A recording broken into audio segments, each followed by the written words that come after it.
You're listening to the Talk is Jeep podcast, a discussion of everything and anything related to Jeep life.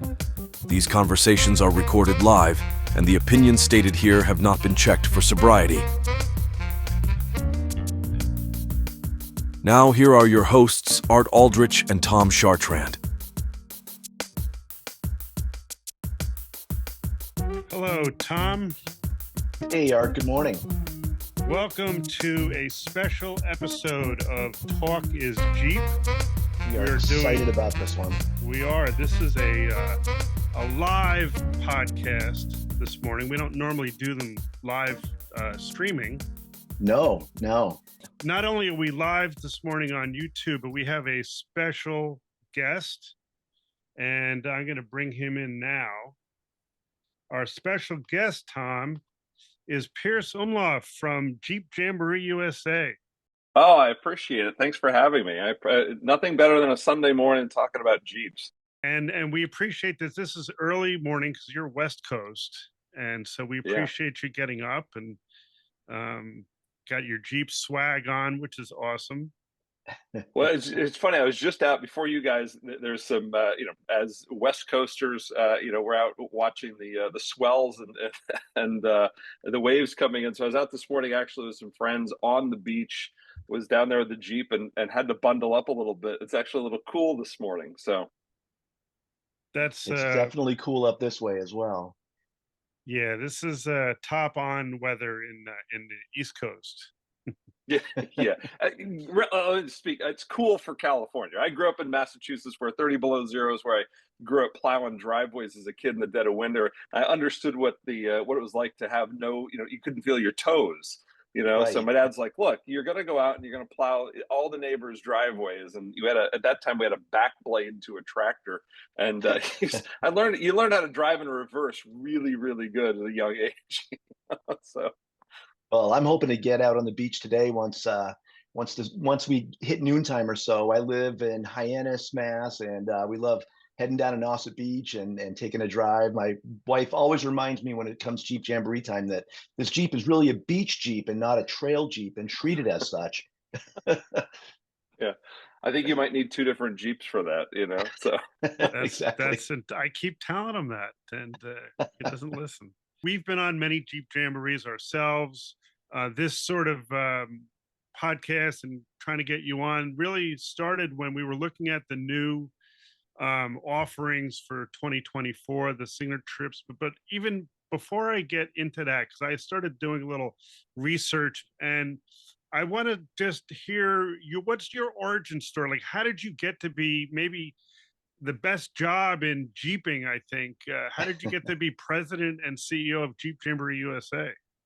Yeah, well, it started, to be honest with you, I mean, it started in high school. I was probably one of the worst students academically in high school. And my dad used to joke that I was second in my class, second from last, in terms of, I had a terrible learning disability. And my dad's philosophy, my dad was in the Army. He was an accountant. He was, he drove a good deal in terms of, do your work. And he and I were just talking this morning, actually, about this. We're talking about, what he gave me at the end of the day were a really good moral compass, integrity. If you're going to be in business, you have integrity, you have morals, you have values that you stand by, and you're honest. And at the end of the day, I'm the first person up, at 5 a.m. and I'm the last person to sleep, usually doing a couple emails. And that is the work ethic that it took me to get out of, my sisters are doctors and attorneys and they were able to be bookworms. I wasn't. And I had to be outside and do things. And when I was in high school, my dad said to me, he said, you're gonna mow lawns, essentially. You're not gonna, you're gonna earn some money. And I remember when I graduated from high school, it was 1996, I had $25,000 in the bank I had earned. But it was, I was able to go out and grind, and really I had a strong grit to me. And at that time I had graduated high school, and I met Sue Mead, who is an automotive photojournalist. And Sue lived in our town, and she said, I need someone schlepping my bags for me. I have a gig out in Colorado to go to a thing called Camp Jeep. And so it was Camp Jeep 1996. I just graduated from high school, and I said, sure, for $100 a day, I'll lug your camera bags around for you. And at that time, I'd never really traveled much. We had traveled on the East Coast, but never been outside of the East Coast. I remember we flew into Denver, Colorado, and the TJ had just gotten launched. And so we landed in Denver, and of course, I have no idea how big the mountains are because it's dark. And she goes, we have to drive to Vail. And so we drive to Vail, and it was a 4-banger. And I remember we'd hit these mountains at 80 miles an hour, and by the time you're at the top, you're in third gear in the right-hand lane, doing 40 miles an hour. And we ended up in Vail, Colorado. I remember waking up the next morning and driving from Vail down to where Camp Jeep was outside of Minturn, and seeing this sea of Jeeps. I mean, they had set the tents up and they had the off-road course, and that's where I met Mark Smith, the founder of Jeep Jamboree. He was at that point hired to build the off-road 101 courses for Camp Jeep, and she knew Mark, and so the relationship developed through Mark then, and then I ended up moving to California, against my parents' will, and started, doing everything from reading the surveys at our events. We used to, there used to be obviously manual surveys, paper surveys, and I'd read them all, and you start to understand what the business was about and what people valued and where the bumps in the road were. And I worked with Mark for years, and then it's just evolved from there. So it's a lot of hard work at the end of the day. But I truly don't believe that I feel like I actually have a real job. I've really been blessed with an opportunity that Mark was able to give me, and I take it seriously.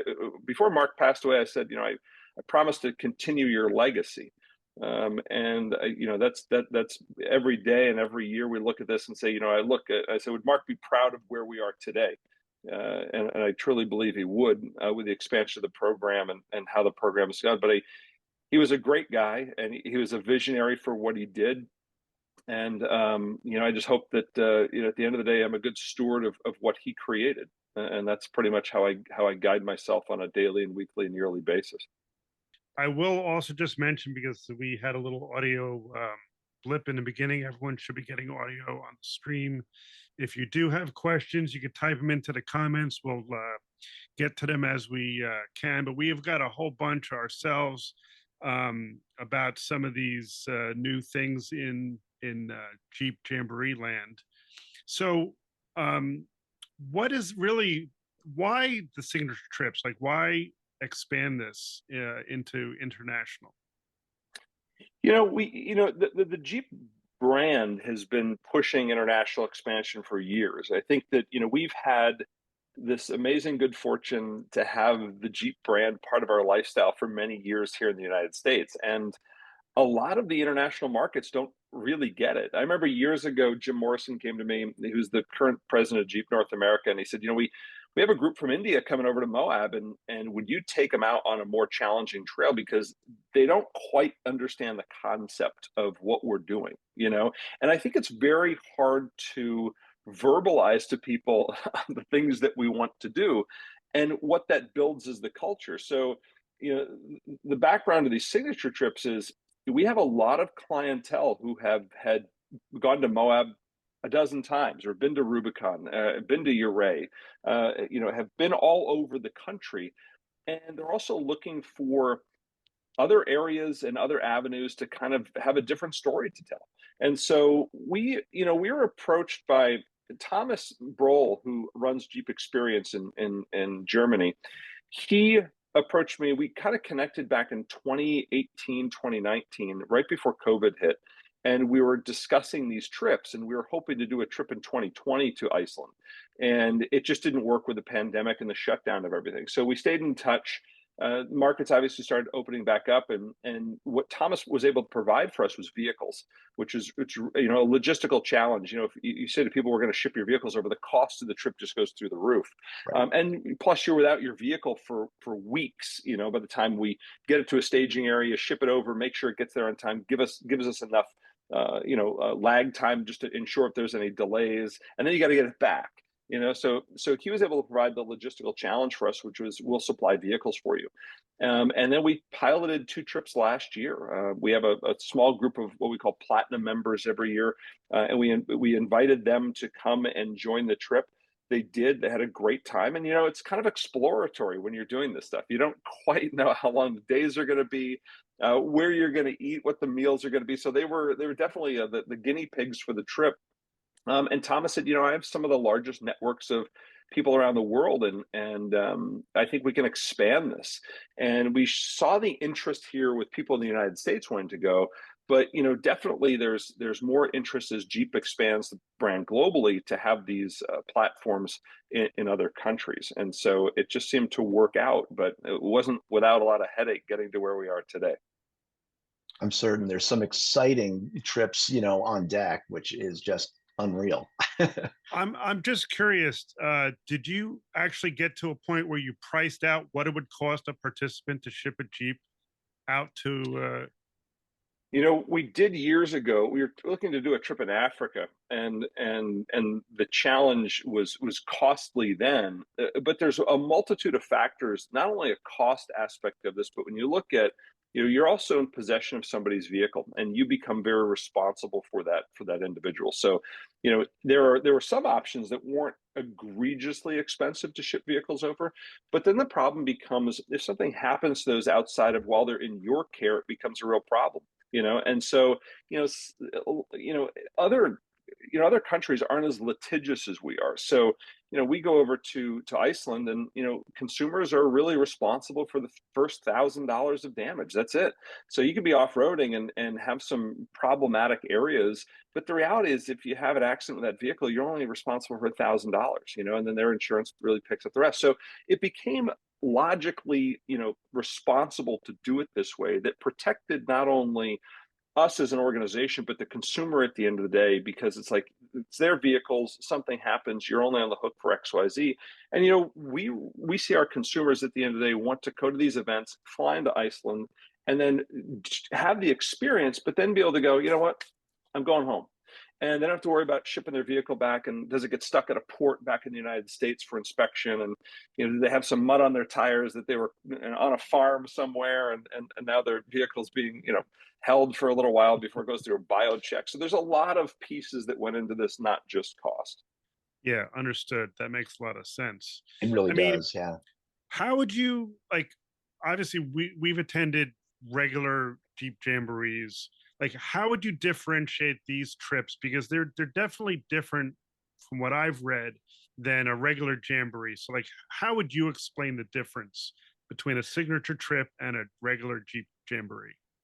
Yeah, and to answer that easily is inclusions. What do we include in that event, but also the exclusivity of it. So, on top of the international trips, we're offering a number of signature trips here in the United States that kind of provide a unique experience that you wouldn't get anywhere else. If I looked at this, I called it. We're developing this year, and I was like, what would I do? I've been doing this for 25 years. What would I do if I were kind of new to this sport, or even in the sport for a while? What would be kind of cool to me that I would find interesting? Well, the things that I enjoy as I get older are smaller groups of people, but also unique experiences that I don't have the opportunity to curate by myself. So, I just can't, as a regular off-roader, you just don't typically pick the phone and go on a wheeling trip with Fred Williams or Casey Curry or Chris Collard. And so, some of the domestic trips we put together here in the States, Fred's a good friend. I met Fred years ago, Fred, and he's just a great guy. He's an amazing fabricator. He tells a story like nobody else's business. But these abilities to connect with these people who've had some impact in the off-road industry, and to be able to just go wheel with these people. I mean, I was like, how cool would this be? So I called Casey Curry up and I said, hey, how about we do a trip on the Rubicon? And I'll do something really cool. Like whoever comes will get to bypass the group. We'll go ahead of the group for everybody else. So it's a unique experience. We'll have all of their tents set up for them so they get to camp. It's just like the ease of having their tent, their cot, their sleeping bag, pillow, flashlight, water on the pillow, the whole deal. We'll have shower tents for them. And then I said, on top of that, we'll take a Saturday and take the helicopter up to a mountaintop that we have for sundowners, and everybody can be up there for sundowners. We'll fly back into camp, and but it also includes lodging. So a lot of these options, like with Fred and Moab, it includes all your lodging. It includes rental vehicles that are there. It includes guide teams, most of your meals, and so it's the ability to just show up And, if you're coming from the East Coast and you're going to Moab, the number one complaint we hear from consumers on the East Coast is that if I go to Moab, it's going to take me about 3 days at a minimum to drive there, 3 days back. That's 6 days out of my work schedule that I don't have vacation time for. I'm in Moab for 3 days, so let's call it 9 days. The trip is 9 days long, and maybe a day if I have a breakdown, so let's call it 10. Well, on these trips, you can fly in on a Monday and you're flying home on a Friday, and you're there for 5 days. And so it cuts your time away from family, away from work in half. And that's what we notice with a lot of people is they just don't, there's a certain group of people that just want to be able to show up and have this experience and then be able to go home because they're working and they have lives and they can't just go, I'm retired and I can take 10 days off to do this. And at the end of the day, the best part is you don't have a broken vehicle. Sometimes you're like, oh, my vehicle broke. Well, that's on us on some of these things, so it's not your responsibility. That's great, you listening to your customers, because Yeah. last year I dragged Tom up to the Drummond Island Jeep Jamboree and we drove in my two-door JL, and the trip was right between two work jobs. So we drove, what was it, Tom, like more than 12 hours to get up to Drummond. We did it as like a 1 day drive. We did New York to Detroit, took a nap, right? then drove up for check-in after that. Right, drove up, did the check-in, did the event, and then immediately on Sunday had to drive like 15 plus hours to Bethesda, Maryland to go to work. And I was like, this is about the limit of my human body able to sit in a two-door Wrangler. It was worth all of it, but it was an effort. But being able to go to Moab or Rubicon and not have to transport my Jeep is a great thing. And that's one of the trips that we were talking about maybe doing this year. So let me ask you a follow-up then, because this is a question that is not really defined. So I'm going to do the Moab trip, let's say. What kind of Jeep am I getting? You're getting a JL Wrangler. So it's a newer model vehicle that's there. We actually partner with a couple different folks there, but we do partner with Twisted Jeep Rentals with Nick Aldrich, who's there, and he's great. And so we go through and hand select the vehicles. We take the delivery of them a day ahead of time. We make sure they're in all good working, great working order.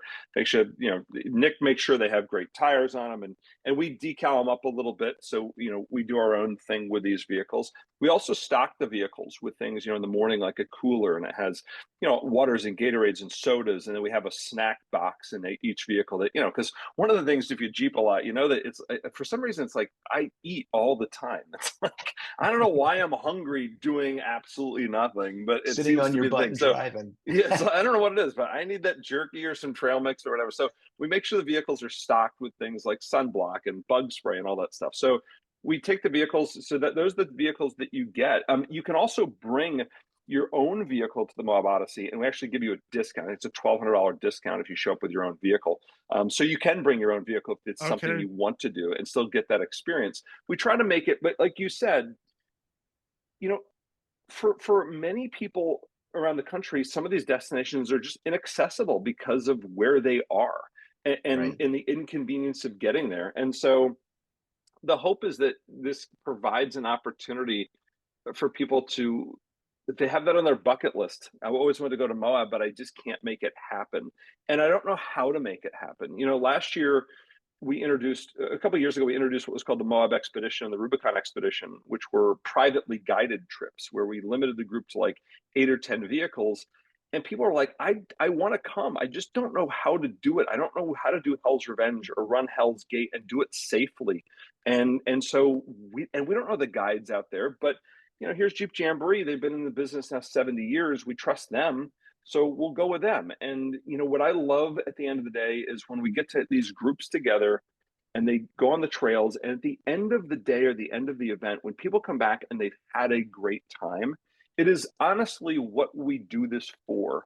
to watch people have a smile on their face, and do it safely at the end of the day. And that's where we pat ourselves on the back, is only in those moments where we go, these folks had a really good time. That's why we're here, period. That's it. Absolutely. And I've observed just in the last few years, it's gone from being more hardcore Jeep to, yes, hardcore, your own built up Jeep, but also very family friendly, beginners. It really is so well done on every level of Jeeper. Well, it's odd. We have a very interesting change in this industry, which is, 30, 40s are the new 37, right? I mean, I remember when I started this, we were like, we were talking about this the other day with Sean and Ty. We're sitting up going, remember when we put 33s on a Jeep and we were like, oh my God, these things are huge. And, now they're showing up with 33s from the factory. So a lot has changed. But, it's interesting. 25 years ago, the person on 40s is not the person on 40s today. It's a very different demographic, because that vehicle on 40s is worth about $100,000. It's not some beat up old vehicle that's on super swampers, anymore. Right. So it's a different demographic. But, the biggest change that we saw in getting families out, we just ran some numbers the other day. I think we have 1,000 kids that came to the Jamboree program in 2023. And the biggest change was the four-door Wrangler. It really was. We literally had people calling us before the four-door Wrangler came out. We had people calling us going, it had been participants for years saying, unfortunately, we can no longer come to your events. And we're like, oh, sorry, and they're like, no, we're having a family and it's no longer a family vehicle. And these people, because we're selling the vehicle, we're buying a four-door, whatever it is. And it was years later, they would call us back and say, hey, we're coming back. And we're like, well, what changed? Well, we bought a four-door. We're coming out with the whole family. The four-door Wrangler literally changed the topography, not the topography, the trajectory of this industry in terms of getting families out off-roading. Was probably the single most important thing to really re-engage families. And it's amazing. And, we see the majority of vehicles now at Jamborees are four-door Wranglers. Right. Some people love them because of the with wheelbase. I struggle. You struggle with this? Yeah, as a two-door guy. Absolutely. I mean, it's just my personal thing, but I look at a Jeep and I'm like, two-door is a Jeep. A four-door is like a roller coaster ride. I don't know. Just a four-door is a Grand Cherokee. But you see them all over. And like when I do the Catskill Mountain Jeep Jamboree, which is really narrow, most of the trails are narrow. These four doors are just like way out of place. Oh, there's no doubt. Catskills is one of those. A two-door definitely benefits you. Those are some. I always say to Mike Taylor, I'm like, can you please just nip a couple of those trees out of there? Because I mean, people come out of there. It's like that's a tough one. It's funny. That's where Catskills humbled me years ago, because you're on Rubicon knocking the big boulders out, and you're in Moab, and then you get to Catskills and it rains, and the smallest rocks are wet like this, and you could be fully locked up and you're not going anywhere. It's absolutely crazy with a little mud on your tires. But yeah, there's no doubt that some of the maneuverability inside the trees at some of these East Coast Jamborees where you're in the woods, a two-door is not a bad thing to have. Right. Speaking of the East Coast Jamboree, this was something that Tom and I have participated in before. But what's going on with Killington? Because it's not available this year.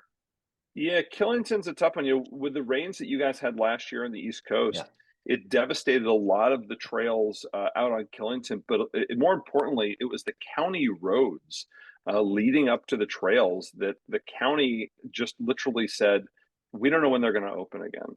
And, the hardest thing we have, the hardest decision we make all the time is, a lot of times we hedge a bet, right? We say, look, we're going to do this event. And in talking with the people that are supporting the event, whether or not this is going to happen, you can tell if somebody's trustworthy, or you can tell if they're good to their word. But you get to some of these local townships, and they just go, yeah, we don't know when. And I have a hard time with that just personally, because I'm like, what do you mean you don't know when? Like, we built the Empire State Building in 417 days. You can't figure out how to get a grader on a road and make this work, It's like, it blows my mind how, anyway, regardless of that, the reality is, what I don't want to do is, we never want to put together an event that we don't think we can actually do, because what I can't stand doing is people take time away from their jobs, their families, or whatever. They plan vacations, and then we go, oops, sorry. We knew this was potentially an issue. And thanks for planning and taking your time. We look like a bunch of jerks at the end of the day if we do that. So when we plan events, we want to make sure that it's something we can actually fulfill the promise. So I'm making a promise to you that we're going to do this. And so you come and you pay some good money, you give us your money, and you entrust us that we're going to do something. And so for Killington, the county roads, they kind of shrugged their shoulders and said, yeah, we don't quite know when they're going to open, and we can't guarantee any dates. And we're like, well, I can't tell consumers to sign up for something that I can't guarantee at the end of the day, or at least guarantee with a really good probability that it's going to happen. And that's where that stood. So unfortunately, Killington's out for 2024. So, and we don't know if it's going to be back. Oh, I was going to say, so you don't feel confident about it maybe not coming back in 25? I don't. It really depends on these townships. Some of them are really pro Jamboree or pro events, and some are, we don't want to see any growth. And so it just depends. What we're doing in the interim, though, is we've scouted some land up north, way north, like on the Canadian border in New York. And it's a couple thousand acres, I believe, up there. And our team has been up there twice.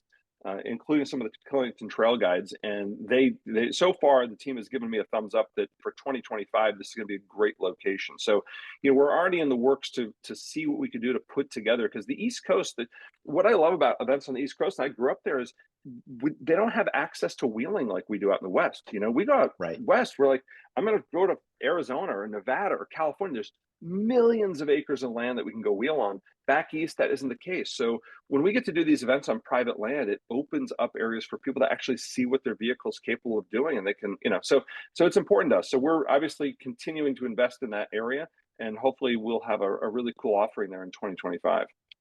That's awesome. Encouraging. So the Moab event where you're providing a Jeep, or any of the trips where you're providing a Jeep, like what happens? Let's say I roll it over. What happens? What happens there? Is there liability? Well, the way you drive, Art, yeah, I could see that. Well, yeah. The first thing we do is we get out and we shoot you. No, kidding. No, not the first time that's happened. It's right. No, in Iceland, or the overseas trips, again, the fee is $1,000. You're on the hook for $1,000, and then the insurance companies take over after that fact. And I assume you're asking from what happens to the vehicle. What am I responsible for? Right. Right. Yeah, so I think there's two parts to that question. One is what happens to the individual, in terms of bodily injury, and then we have one which happens to the vehicle. The vehicle in overseas is you're responsible for $1,000. We rent the vehicles with Nick Aldrich in Moab.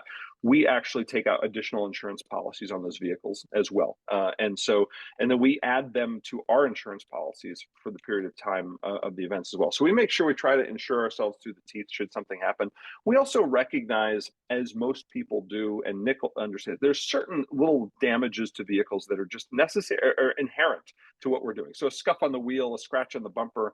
Nick's not coming back to me going, "Hey, there's a scratch on the bumper." It's but right. If you're doing some significant damage, there's there. But we also have really comprehensive safety protocols in place at all these events. People will come to us and say, "Well, why am I paying so much money?"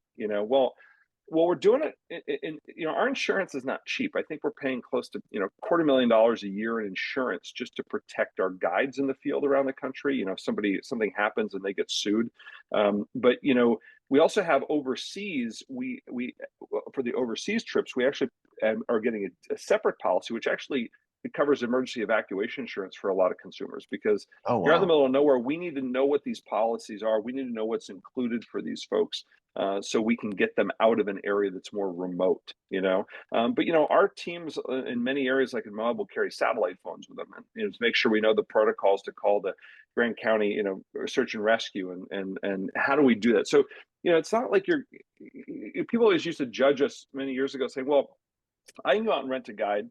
And we go, "Oh, I totally get that." Or your guides AED, CPR, and first aid certified? Do they carry AEDs with them and oxygen? Do they carry satellite phones? Are they ready to respond in a manner that is necessary should you need it? And the answer in most cases is no.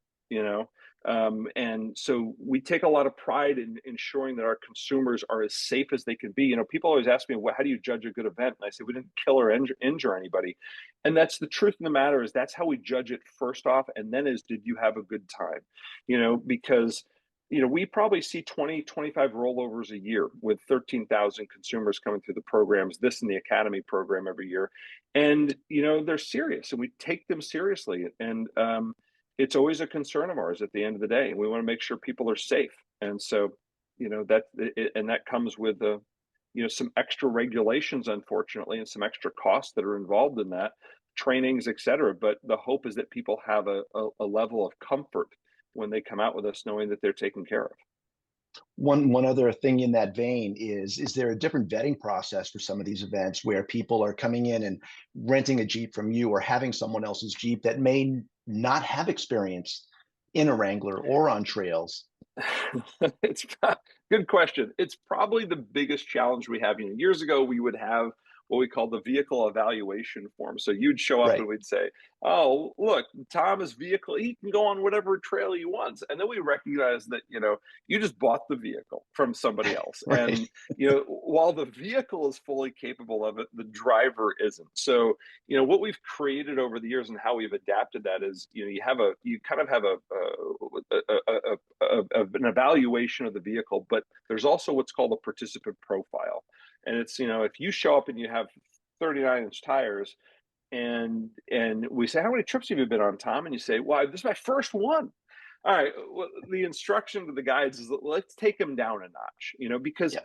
and I always say this to everybody, it's much easier for me to respond to you as a consumer. So you go to one of the events and you have a vehicle that's capable of tackling something that's more challenging, and we put you on an easier trail or an intermediate trail, and you're unhappy with that experience. Well, it's much easier for me to make a phone call to you and say, "Hey, Tom, I'm so sorry you had a poor experience at this event. Why don't you come back next time on us? Or, I'll give you 50% on your next Jamboree to come back." It's much easier to win you over at that point when you've been upset that you didn't get the experience you want. Let me give you the experience you want then. It's more challenging when I pick up the phone and I say, "Tom, I'm so sorry you broke your leg, and you rolled your vehicle over. What can I do to help you?" And so those conversations are very, very different and have limited opportunities over here to fix you rolling your vehicle over, as opposed to just inviting you back and giving you a different experience. So, it is a challenge because you have vehicles now that are like, we'll take a stock Wrangler and Gladiator through the Rubicon, but it doesn't mean that the driver is capable of doing that, Right. And so it's the biggest issue we have with mirroring somebody's capabilities with the appropriate trail. And sometimes you mess up. One thing that's always, and I heard you talk about this on a previous podcast, that you have the capability sometimes to take in more Jeeps than you do, but you limit it because you want a better experience for the participants, which is totally respectful. But how limited are some of these new trips, the signature trips in particular? Like, how many Jeeps are we talking about? Are we talking about 5, 10, 20? Yeah, I think it's average of 10. I think the Casey Curry experience is 8 vehicles. The Moab Odyssey with Fred Williams is 10. I think the Immigrant Trail adventure with Chris Collard is 10. And then you get overseas, and I think it's 14 people total. I think it's 7 vehicles on those overseas trips. So That's they are pretty small. intimate. Now, That's nice. yeah, it's great. Well, it gives us the flexibility to make changes along the way. A lot of those trips, because you're so remote, you have a less accessibility to services. So sometimes we're making changes on the fly, and it's much easier to do that with 7 vehicles than it is 20. But some of the other ones, I think the Death Valley trip is 20 vehicles, so it's a little larger. And I think we're doing a Winter Drummond Island Jamboree this year as well, and that's 30. So there is some flexibility to those, but these kind of more private, exclusive trips, these opportunities, in order to get that, we need smaller groups. We can't go into some of these bigger areas and have that. Like we do 2 trips on the Rubicon called the Rubicon Trail Expeditions. And this year we're doing a Rubicon Trail Expedition and a Rubicon Trail Expedition Extreme. And they were essentially private guided trips where you can come out. Again, it's 10 vehicles only. But the Expedition Extreme, we run the trail in reverse, which is it's much more challenging. If you haven't done it in reverse, it is not as easy. When you're going up through property lines, Sawtooth, and Big Sluice, going up that hill, it's way different than having gravity help you down that portion of the trail. So it's but we want these experiences to be a little unique, and we want these people to have the personal attention that is out there that we're promising them at the end of the day. So Like the Alps trip. I love the idea of this Alps trip. I've never been to the French Alps or the Italian Alps. Love the whole idea of it. So two questions here. So this trip, is it basically expected that I'm coming with a second? So I'm basically buying it for two people. Is that the expectation?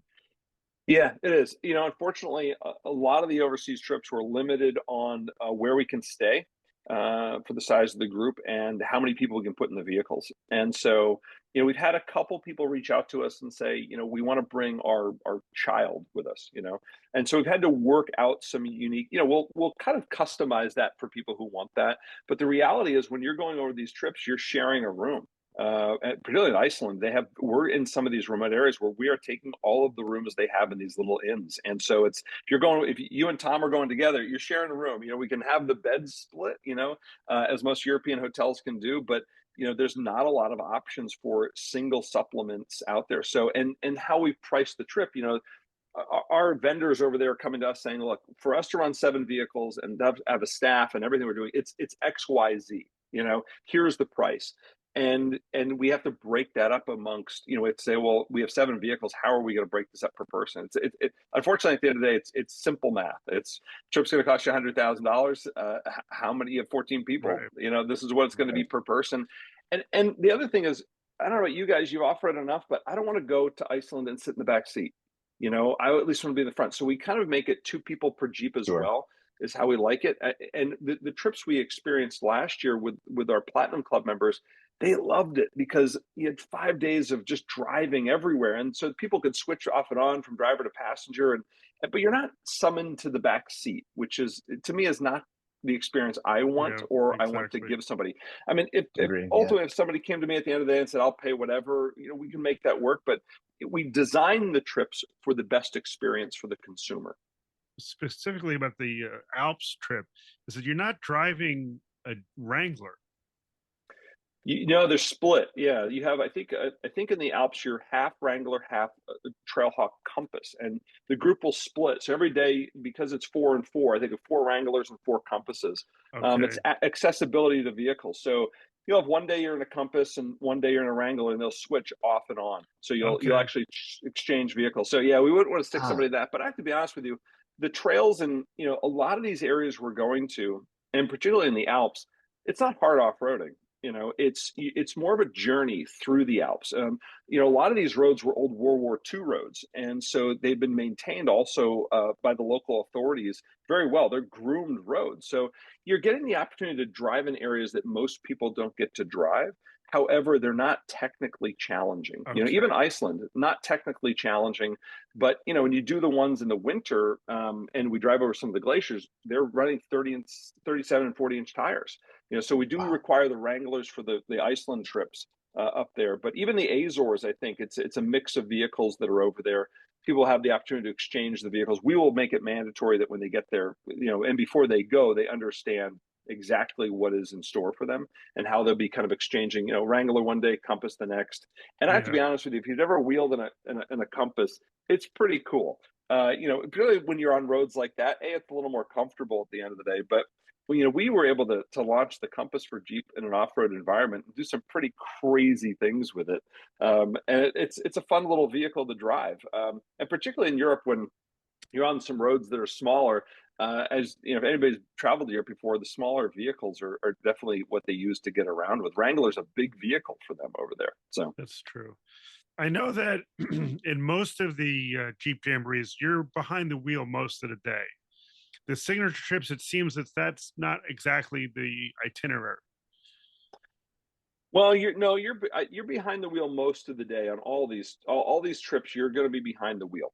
It just is, depends on the level of comfort. The Moab Odyssey trip with Fred, you're staying at really nice lodges every night. So you're at the Hoodoo Lodge for 2 nights in downtown Moab, and then we're going to stay at the new Ulum Resort, which is this 5-star glamping experience. It's 30 minutes. It's south of Moab. It's beautiful.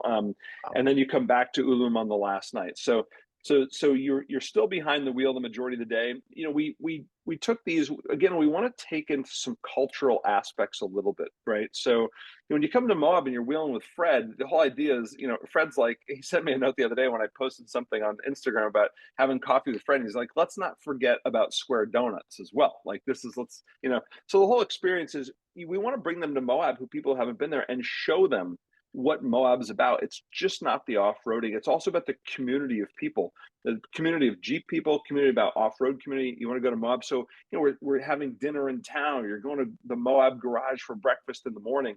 It's all these little nuances that make the experience. When I go to Moab, every time I go now, it's, I mean, how many times can I do Metal Masher? But it's like, oh, I'm going to get coffee and a breakfast sandwich at Moab Garage. I'm going to the dough bin later, or the dough bird, I think it is, to get a donut, you know? And so it's like, they become highlights of your journey. It's not just about off-roading. It's about, you know, it's about getting to know the people of your group. It's about being part of the community. You know, it's about sharing in experiences that you wouldn't have otherwise. And so much of those experiences are not necessarily in the vehicle. You know, it's cultural, and it's the area you're going. You want to see it. I like how you highlight that it's a cultural experience. It is more than just a trail ride, which sometimes is perfect, but this gets you a little bit deeper into some of those areas you may have dreamed of always going to. So that's cool to hear. Yeah. I've benefited and been hurt both ways with the cancellation policy. Sometimes most of the time it's my own fault with work conflicts and things like that. I'm just curious because the international trips are obviously a much bigger financial hit and also logistically more challenging for the traveler even. Is there any variation or anything different about the cancellation policy for the international trips? Yeah, no, it's a good question, actually. So they are very expensive, and you know, so people have to put a deposit down. It's non-refundable.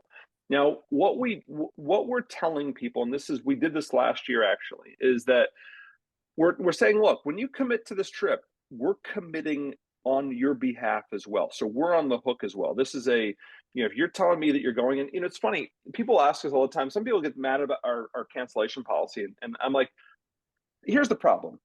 You come to me and you say, hey, I want this really cool experience. So I go, okay, we're going to deliver on our promise, which is I'm going to get you your hotel room. I'm going to secure your meals. I'm going to secure your vehicle. I'm going to secure all this stuff for you because you tell me that you're coming. And then at the last minute, you go, well, I can't go for some reason. And we go, oh, that's okay. You just owe us the money that we invested in making sure that we delivered on our promise to you. Because if you showed up in Iceland or Moab or whatever, and I said, oh, I'm so sorry, Art, you know, I didn't have the meal scheduled for you. And the vehicle I told you I would get, the last minute, I was able to get you this old CJ, you know, on the track. I know it's not the JL.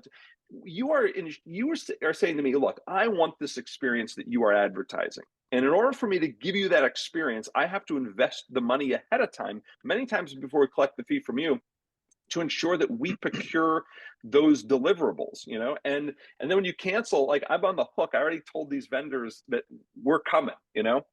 So, you know, I don't know what to tell you at the end of the day, but what's different about the international trips is that it's kind of a full commitment. When you go, you're committing to fully. However, if we can find someone to replace you, we will give you a full refund. So last year we did the same thing, and we offered this trip to our platinum members.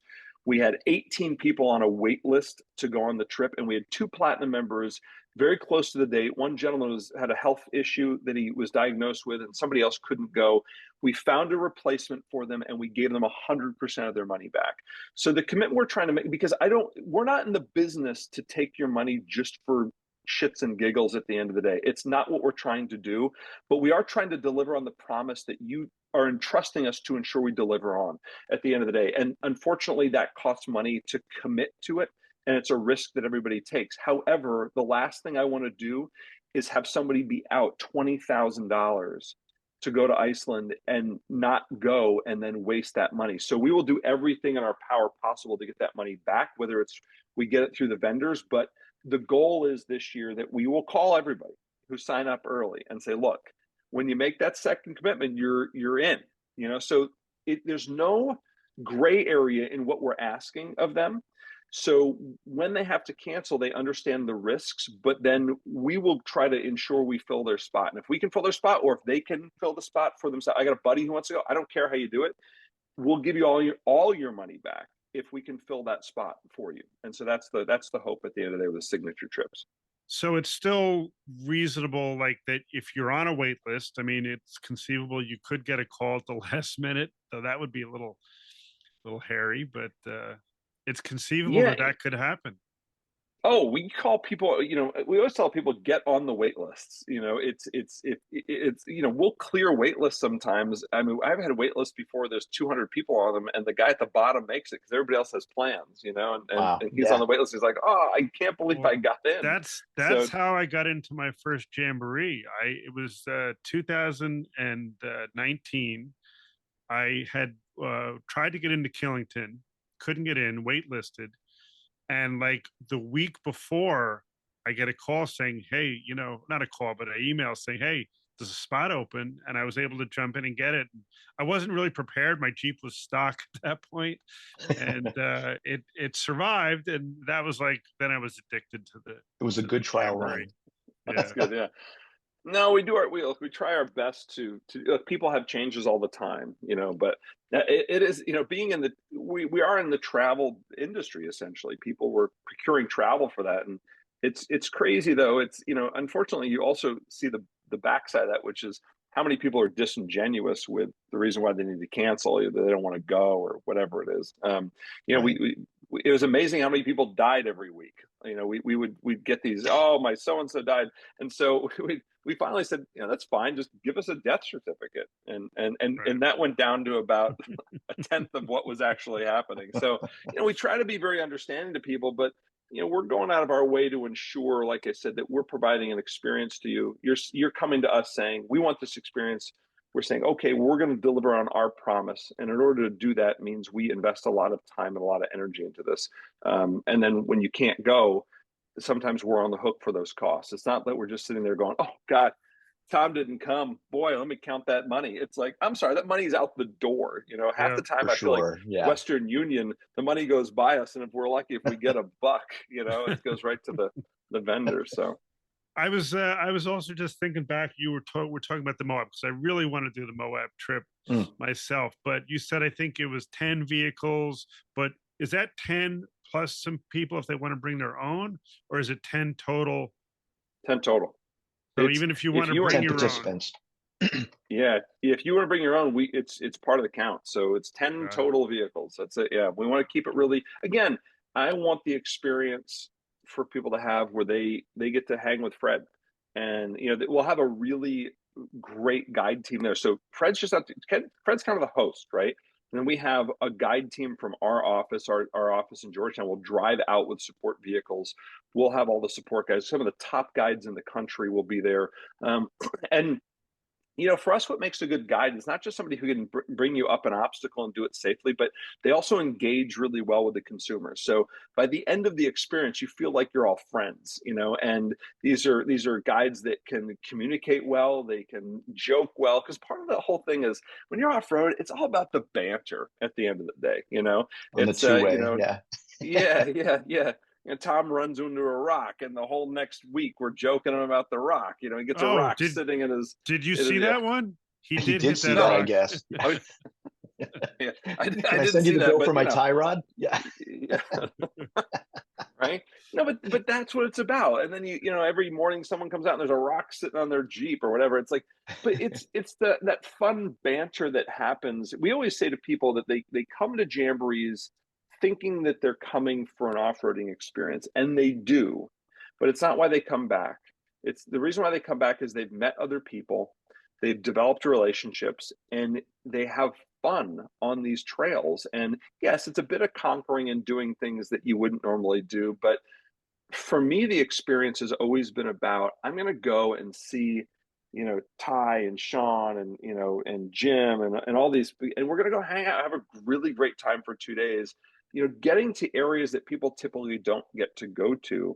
But it's really about the camaraderie at the end of the day. It is that community we talk about. It's the reason why we wave to each other. It's the reason, I always say that outdoors people we navigate on a compass that's a north, east, south, and west, and that's how we navigate. We go to Onyx off-road or whatever it is, but we navigate our lives with a moral compass that is very similar, and I think that's what connects us. When I see someone broken on the side of the road, or someone having vehicle trouble, or they need a jump start in their car or something, it's that ability to say, I'm going to stop and see what's going on. It looks like they might need a hand. They're changing their tire. Maybe they could use a hand. I got an impact wrench in the back. It's going to make it a lot easier, right? What can I provide? And so I think a lot of that philosophy for me, that goes back even to Mark, who started this company. Mark was like, I will give you the shirt off my back as long as you deserve it. I think Mark Vaughn described Mark as, when he died, he wrote an article. He said, Mark Smith was the guy who would either greet you with a handshake or a punch in the face, depending on what you deserved. And that was Mark at the end of the day. And, Mark would literally give things away if he thought people saw value in them. And I mean, Mark would buy these things all around the country and all around the world. He'd come back with things that he brought back from the Amazon or the Papua New Guinea, or driving through Nevada. And he had an antique store in Georgetown, and people would walk in, or he'd see it in the office, and somebody would walk in and go, God, I've always wanted one of those things, but could never afford it. And 6 months later, that thing's sitting there, and Mark's going, I decided to give that to so-and-so. He really liked it, Wow. and that was the kind of guy he was. And I think that when I look at Mark, and I look at what he created in 1953 with the Jeep Jamboree program, and where we are today, it's very much the Jeep culture. It is, you know what? You got a broken part? I got one in my back of my Jeep. Just have it. It's that attitude that I think runs this community, is the backbone of this community. It is, you need, like I was down here in San Diego, and one day I'm getting on the freeway, and I see this line of Jeeps going down, and I'm like, where the heck are they going? And so I jump in the back of this line, and I follow them to the Del Mar Fairgrounds, and it happened to be the San Diego Jeep Club was running a big Toys for Tots run, and they, I think brought in 1,200 toys and raised $21,000 that year. But that is across the country. We see that with these groups doing fundraisers, and just they're doing good. And if you took all of that goodness and you kind of told the story, we're a pretty cool group of people, men and women who are out there doing extraordinary things for people, whether it's taking people, there's a gentleman who takes a group in every year to Rubicon who's disabled sports, the kids, they take them in there. And it's like, I don't know, there's again, that moral compass that I don't think a lot of other people subscribe to, but we all do. And thank God we do. We found this clan of all of us, and we get together and kind of celebrate that by doing extraordinary things. And that's really what makes us, at the end of the day, it sets us apart from everybody else. It's a great Very well camaraderie. said. Very well said. Yes. Have you ever thought about doing a jamboree that kind of retraces that Mark Smith trip from South America? Like, has there ever been, like, I would be first on the list for that. Yeah, I think we've considered it we've considered a number of times, and you're probably right. We probably should Oh at my some God, point do please, that. That would be I'm going to please write do that down. I'm going to give you the credit for that one. All right, I think that would be a fun one. It would be, I know that Sean and Ty on our team had retraced a lot of the steps through South America, and obviously the part that is the challenge is the Darien, and you'd have to probably skip that part. It's too politically challenging at this point, and dangerous to drive through there. I think that when we've always done it, that was, when you think about it, it is still, I think, the longest overland journey in history, continuous journey. Ewan McGregor and Charlie Borman did the long way around, but they jumped the flight from Russia to Alaska. I think that was 24,000 miles, but it wasn't continuous. Mark's journey was continuous, and the stories he tells about that are just hysterical. A lot of the stories that I don't think are in his book either, like they get to Prudhoe Bay, Alaska on that last trip, and ExxonMobil owned the property up to Prudhoe Bay, and Mark loved being a little bit of a rebel, in this stuff. But he gets up there, and ExxonMobil will not let him on their property. They're like, "Sorry, you can't finish this. Too bad. It's our property. We won't allow you on it." And Mark happens to be in a coffee shop, and they're just like in this coffee shop figuring out what they're going to do. And this guy overhears them. And he goes, "What are you trying to do?" And they go, "We're trying to get up to Prudhoe Bay." And the guy goes, "I have a mining claim up there." He goes, "Get some picks and shovels and let's go up and we'll go to the mining claim." So they go to a local hardware store, they buy some picks and shovels, and they get in their Jeeps and they drive to Prudhoe Bay. And ExxonMobil hears about this and is furious. And Irene Smith, his wife, gets a phone call the next day going, "We heard your husband's been arrested up in Alaska." And she's like, "Well, that's not true. I just talked to him, you know." And ExxonMobil was furious that he had found a loophole to get through this thing after they told him no. But Mark was somebody who just never listened to authority that well. He was always like, That "I'm was the sorry, but punch. this is how we're going," you know? Yeah. So, but Mark's tenacity in not saying no is the reason why we have trails like the Rubicon open today. Absolutely. Absolutely. Mark was a huge advocate for public lands should be open to the public, not just a select few. And when you look at the stories of Mark fighting to keep the Rubicon open, I mean, it was like the Wild West back then. I mean, there are stories of Mark landing the helicopter in front of a U.S. Forest Service's agent's truck and then chasing him around his truck, threatening to kick the shit out of him, and the officer going, "Look, you're threatening. You can't threaten me. I'm a federal officer." And Mark's going, "I'm not threatening you. I'm promising you." It's like he was. But I mean, Mark has always fought to keep land open. That's why we keep the Arch Canyon Jamboree going to this day. It's because we have been, the SUA has fought for years to shut us out of there, and we have ensured that we exercise our rights for an RS 2477 route down there to ensure that we maintain our rights as an organization to run trails on public land. The trails have been spiked down there on us. There have been protesters out there, and we continue to do it just to exercise our rights for this community to ensure that that trails stay open. So, Tom, I have one more question, but Tom, do you have anything before we wrap it up with Mark? I don't think so. Not at the moment. Pearse? I've asked pretty much everything I wanted to know. So, Pearse, this is the last question for me. Is there any place where you want to have a jamboree, but you have not been able to do one?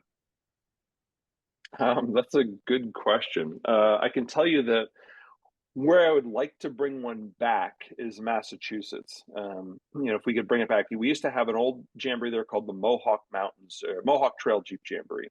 Yep. And it was a favorite of everybody's. And again, you talk about Mark's goodwill as a human being. There was the Charlemont Inn, was where we had it. And those folks were always hard up on cash. And they would always ask Mark to extend the full amount of his money way up in advance so they could get the preparations and get the building prepared. And Mark would give them the money up front. I'm like, "You're absolutely insane. Why are you doing this?" But he believed in people, but that jamboree was a real special one. And I grew up back in Massachusetts, and not because of that, but it was again the fight with the local communities about not wanting us on public land. It was, really saying, "Oh, you Jeep people or whatever," and it wasn't the case. So I'd love to bring one back to Massachusetts at some point. It was one of Mark's favorites as well. Mohawk Trail was just one of his favorite places to go. So yeah, I love it. there's not a perfect state, but that's one area I would love to bring back in the future if we could, for nostalgic reasons. We had a couple of comments come in that we mostly hit upon. But I think this is Mike Harris wants to know, how about a Jeep Jamboree in Ontario, Canada? Yeah, years ago, Jeep Jamboree Canada was run by a guy with Ron Baker, and we helped them get that whole program off the ground. We'd love to do things across the border. Every time we go across the border, though, our insurance goes up about $10,000, so it becomes a little pricey to do. But it's one of the expansion areas that we'd like to get into is Canada more. We know they have the trails, we know they have the network, they know they have the Jeep clubs. So it's definitely in our future scope. It's whether or not we can have the challenge for us as people go, "Why do you have a jamboree here?" Well, we don't have somebody who can really help us run it. This program is not doable without the 700 trail guides we have in the field throughout the United States. It is simply not doable. If you think about it, and I call the trail guides and tell them this, nobody walks into our office and registers for an event. It's all done online. And so, the first faces that people meet at jamborees are trail guides. These are people who are local to the communities, who really see the vested interest in having these events in their area and want to steward new people into this sport. But literally, they're the faces of this organization. And the reason why we don't do it in a lot of areas is we don't believe that we have great teams in there. So if we can't figure out a good guide team and a nice local coordinator who can help us kind of, with the local communities and the local agencies that are there, we can't just go slap one in there, because we don't have the support network to support it. And the number one key, it's like we can find a tent, we can find a caterer. That's not a problem. It's ensuring that we have a guide team there that knows the trails, that knows the area, that is connected to the local community. And that's what it really takes for us to do an event. And if we don't have those pieces in place, we don't do it. Well, Pearse, this has been very informative. I think it answered all of my questions about the new trips, and I think a lot of people probably had some of the same questions that we did. So hopefully they find it useful as well. I think it gave some fresh perspective, and just thank you for your time. Oh, well, thanks for having me. I appreciate you guys getting up on a Sunday and having me on. Thank you so much. Yeah, this has been great, and maybe we'll see you at a Jamboree in 24. Yeah, I expect to see you in Moab. I guess you're coming, right? I'm gonna be clicking on the button. Clicking on the button. All right, thank you. Well, guys, thanks again so much for your time. Appreciate it. Take care. We'll see you. Take care, Pearse. Thank you. All right, bye. Well, Tom, that was pretty interesting. That was some fascinating stuff. I'm looking forward to a Jamboree in 24. We missed it in 23, and I'm looking forward to one or two. Did it change your opinion on any of the trips after I hearing think so. Pearse? Absolutely. I mean, number one, it got me excited about the community. And secondly, some of those international trips were like, oh, it's just going to be in a compass or something else like that. They want to get you behind the wheel of the Jeep you want. So knowing that things are going to switch around and then getting that excitement behind the cultural experience of it all, I thought it was great. Yeah, me too. All right. Well, we will TBD our thoughts probably for another episode soon on Talk is Jeep. So for now, I'm Art. I'm Tom. Thanks for being here. We'll see you next time.